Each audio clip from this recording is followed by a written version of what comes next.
Hello there, Agile Loaders, and today we're going to be looking at automatic report generation and how to create report templates for Agile Load. What you're going to need, of course, is Microsoft Word installed on your machine, because that's what we use to create these reports in the first place, and the set of results that you've already created from the end of a test. So I'm going to use this set of results. So the job that I ran was the bookstore. I'm going to right click on the results I got from this date and time here and choose generate report.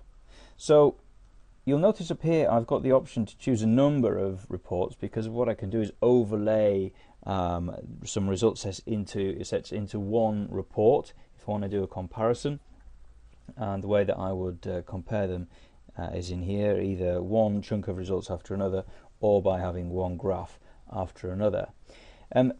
My other option here is to choose a template, a report template. I'm going to use a standard Agile Load report template.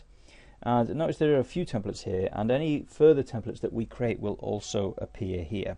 So we're going to look at that later on in this video. But for the moment, we're just going to choose the Agile Load report template. Then we choose where do we want to store the report. At the moment, it's just going into the repository folder, and it will open it after generation. So note there's no Word document there, but there will be once I've generated it. So click generate, and you'll see the report generation process is pretty quick. Just less than 30 seconds normally, and there we have Word has opened up, and we're actually at the end of the report. So the first thing we're looking at the end, I'll just cover this really quickly now. There were no SLA results in this particular report data set, hence it will say no data available. If there was, then we would have them there. But let's go to the top now. And what we have is the title, the time and date stamp of when the test started, and then the results the contents of the results, contents of the document. The summary, I'm not going to go through what each one of these means. You can get that information from the document itself, and some of it's self-explanatory, but the purpose is just to show you how the report template works. So summary in terms of the monitors here that we're running, the task groups that we're running, some of the information that you set up in the virtual user options and so on, browser profiles, etc. Then we scroll down, we've got the storyboard. So this is like the user journey, or the user journeys, there were two in this case. And now we're looking into timer statistics. You can see the text about what each one of these is. Let's first of all look at transaction rates. So we can see here we were reaching a transaction rate of sometimes up to 2 transactions per second. This is the blue line here on the bookstore by book script that we're running. View count is slightly lower, and we can see at that point it was with a single, we're on the right hand side for the users axis with about 30 users. Now this is a bit jumpy, this line, so what we'll do when we create a template, we'll create a new type of graph and we'll put in a rolling average. I'll show you how to do that. If we scroll down a bit further, let's go straight down to the page response time. Okay, so page response time over time. So you can see here the 5 worst pages versus the number of active virtual users over time, and you can see the 5 worst pages are spiking here, and here is the key for the pages. So how did I create this report? Well, that was using Agile Load Report Designer. So going into Agile Load, what we do is we click this button here.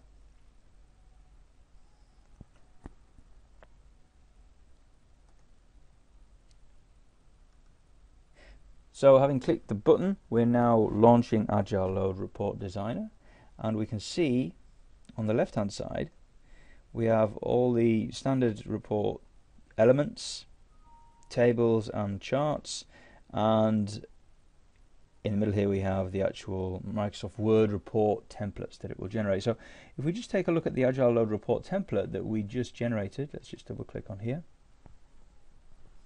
You can see it brings up Microsoft Word, and inside there is the word template, and you'll see the job name and job date that we saw pre-populated in the Word document is actually just a placeholder. And the same goes, the contents will update dynamically. It's just a Word document, of course. And then the summary, remember the summary which had the monitors and so on, it's just a placeholder. So you can see how we build a report, and what I'll do is I'll just build a report right now, just a very short one to show you an example. So let's create a new web report. So I right click on web and choose new report template. I'll call this my web 1, and we double click it to open it, and again it's opened up Word, and there's nothing in there, it's just a blank template. So you've guessed now, if you can use Microsoft Word, you can pretty much use a template designer. First thing I'll do is I'll put in a heading. I'll say perf test report. Let's drag and drop in a summary, and then let's put in a chart.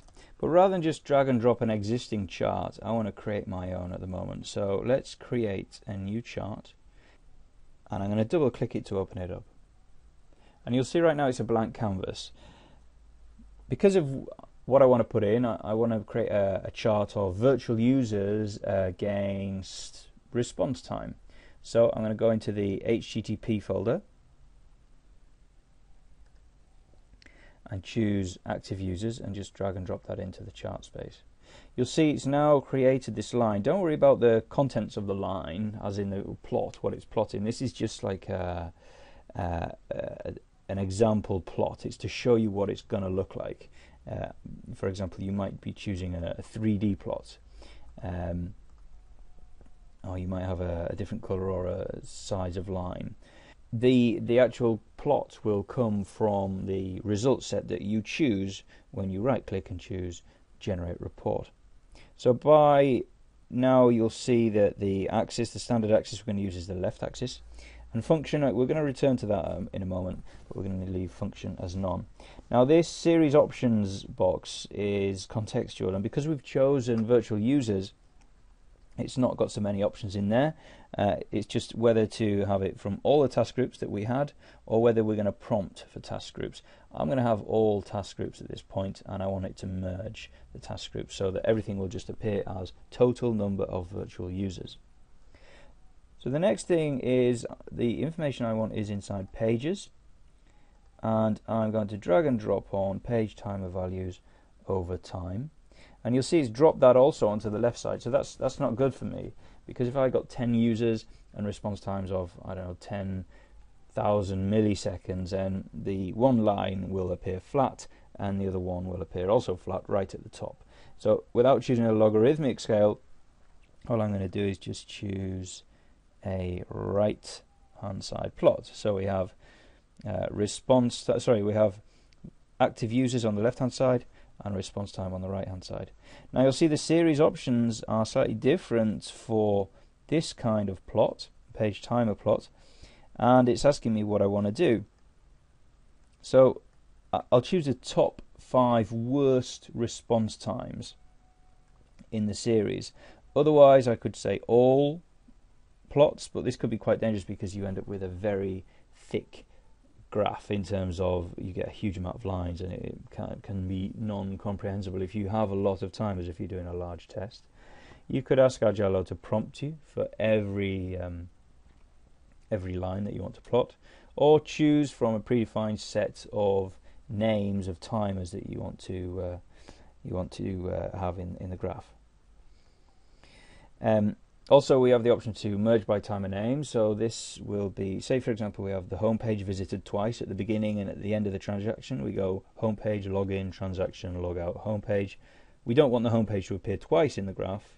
We just want it to appear once. So we'll aggregate these timers. Okay, so the other thing I wanted to do is make this a rolling average. So let's make that, we go into the function, and I'm going to choose a moving average over 60 seconds, and then I'll get a slightly smoother line.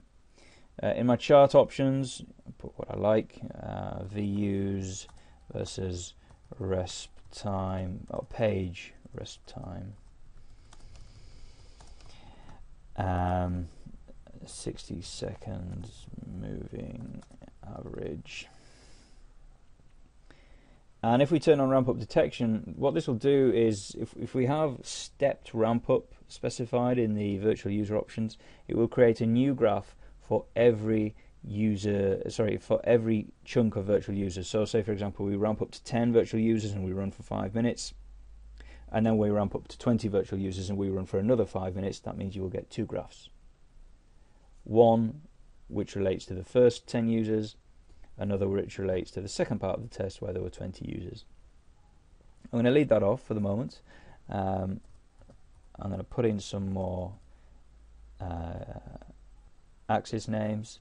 So elapsed time, left axis was virtual users, and right axis was response time. And just to take a look at that legend, that's what it's going to look like, the key. And I can play with all of these as much as I need. I can add on some other stuff if I wanted. If we were doing some monitoring, say for example SQL Server. Actually that's a bad example here because it wasn't a SQL Server, but we drag and drop on SQL Server items that we want. I'm not going to go through each of the monitors here. I'll leave you to play with that. You could in fact just create a graph of monitoring information. We're now done, so I'm going to just click save, close this down, and I want to drag and drop my new chart onto my document. So I'm just going to put in here an explanation of what that is, my new chart. There we go. So I'm done here. I'm going to click on save, close my document and close the report designer, and right click and choose generate report, and from my template I now have my web 1. Click on generate, click OK. I'm going to close the existing one that we have. I click generate, and there we go. We've got a summary and graph. And of course you can tidy that up as much as you like, use your own headers and footers, customize it as much as you need to. But you can see how quickly now it is to create reports using Agile Load. So thank you very much for listening, and please head over to AgileLoad.com to see any other information about Agile Load and check out all our other videos. Bye bye.